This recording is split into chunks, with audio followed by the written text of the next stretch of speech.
sport in this room? Right? How many of you are involved in a sport team during your school year? Okay? You would not be involved with a sport team if you did not have a passion for sport.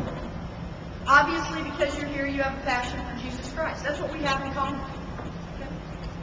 Now, for years, for whatever reason, I separated the two. I would go play my sport. I would be involved in practices. I would give the best I could. I would listen to my coaches. And then on Sundays, I'd go to church and be a Christian. And from 2 to 4, I'd play sport. And from 6 to 7 on Sunday nights, I'd go to Mass, go to church. And then I'd go and pray, and then I'd go to sport. And then I'd go to my game, and then I'd pray. And it always seemed to be separated. Because there was one thing that people always asked me: are you putting God first? Well, if I was putting God first, didn't that mean that I'd have to put something second and third? I do really well with nods, because then I know whether you guys even know what I'm talking about. Isn't that true? I mean, if somebody's asking me what to, I'm gonna really key in on these. If someone was asking me if I was putting the Lord first, doesn't that mean that for some reason I have to put everything else second, third, and fourth, and fifth? But when I looked at my life, and I said, wait a minute, I'm spending 2 to 3 hours a day practicing my sport. Am I spending 2 or 3 hours a day practicing my faith? And the answer for me was always no. But I always thought I was putting the Lord first. So this is what happened 3 years ago. My team has to win one more game to get to postseason play. We have 3 games left, and we're on a 2-game losing streak. And we are struggling. And we seem to struggle the same way every year at the same time, and it's always short of getting to the NCAA tournament. So I called one of my former players by the name of Katie Harris, whose dad is a pastor over here at College Heights. And I said, Katie, you've been to all of our games the last 3 weeks. What do you see? What do you think I was asking her? What do you think I wanted to know? How to get better with who? I don't know who just said that. How to get better with who?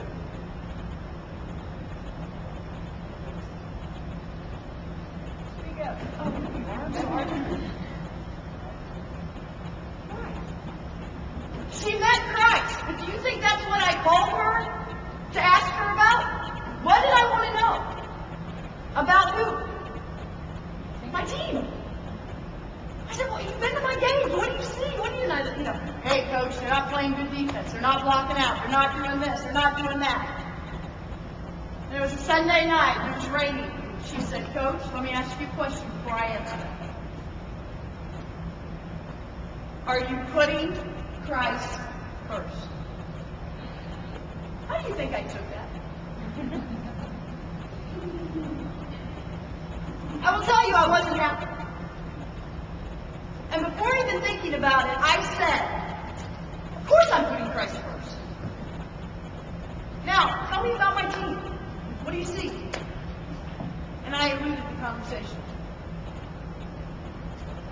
Hung up the phone, didn't talk to her for months. Because it struck a chord with me.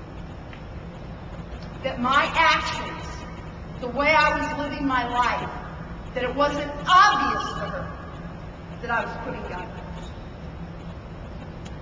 And it really made me mad.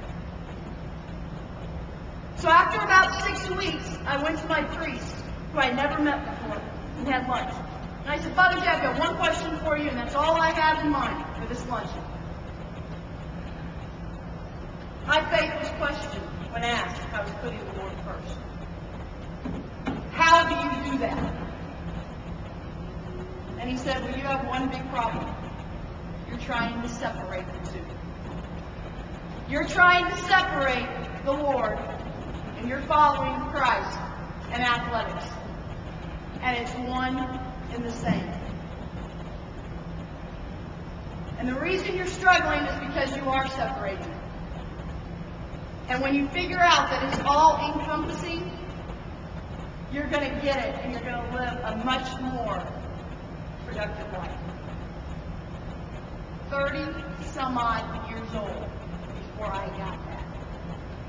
So I ask you, are you separating the Lord from your life? Or is the identity of the Lord in everything you do together? And that's what we're going to talk about today. We're going to talk about practicing our faith. And practicing our faith is just like practicing a sport. Okay? And what we're going to do, so you can still break up in groups. Okay, what we're going to do, and so you guys don't have to sit here and just stare at me and get bored, we're going to talk for a little bit, and then we're going to break up in small group discussions. And that is where you're going to grow. You're not going to grow just listening to me. It's when you listen to what I have to say, and then you go apply it to your life, and talk about it and discuss it in your small groups and in your life, that this is truly going to manifest. So right now, what we're going to do is we're going to break up in small groups. And there's a few questions that you're going to discuss amongst your group. And I want you to use your brain. I know it's Saturday. I know you don't want to think. But let's use our brain today. Let's use our heart today.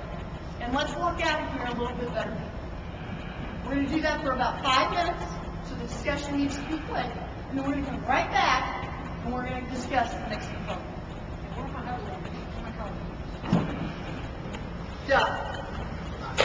What's that? It's not true? Really? Why?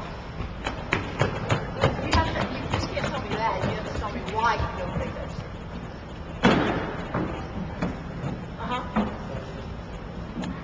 Okay, that's true. But why? Did you hear what he said? He said that we've had bad practices all week, and then turned around and have played a great game. Not that week, though. Not this week, huh? Okay, why do you think that happened? Why do you think they played well that week? What happened between the bad practices and the great performance? Because something happened.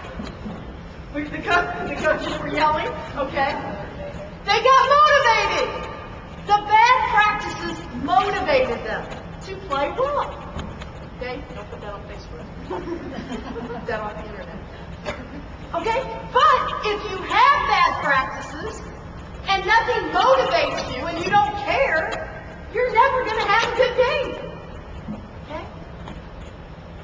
You're gonna make it difficult on me. What's your name? Austin's going to make it difficult on me. But just for this time being, because that's what I made my whole presentation over, let's just assume that if we practice in a sloppy manner, we're going to play game day in a sloppy manner. And if we practice discipline during the week, we're probably going to play discipline come game time. It's a direct correlation. Okay? So how are we going to do this? Well, number one, how we practice our faith day to day is going to determine whether or not we have a peaceful, meaningful life.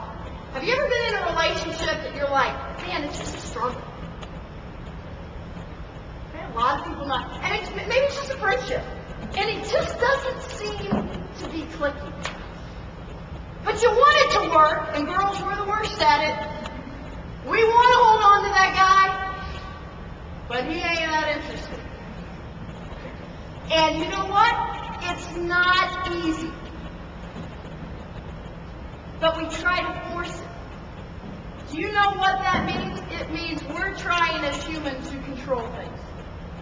When God is present in our relationships, it's easy. Cindy and I just met 2 months ago. It's easy. It's easy. But I also know I've met people in my life that relationship has been a struggle because God is nowhere near it. So how are we going to have those peaceful, meaningful relationships? Well, we're going to practice our faith day to day. We're going to divide this up into 3 components in athletics: preseason, season, and postseason. What do you do in preseason in your sport? What's the purpose? To prepare for your season. In life, are we preparing for life? Are we preparing for our season day to day? Like we prepare in preseason for our season? Do we do the same thing? I would say if you're anything like me, the answer is no. We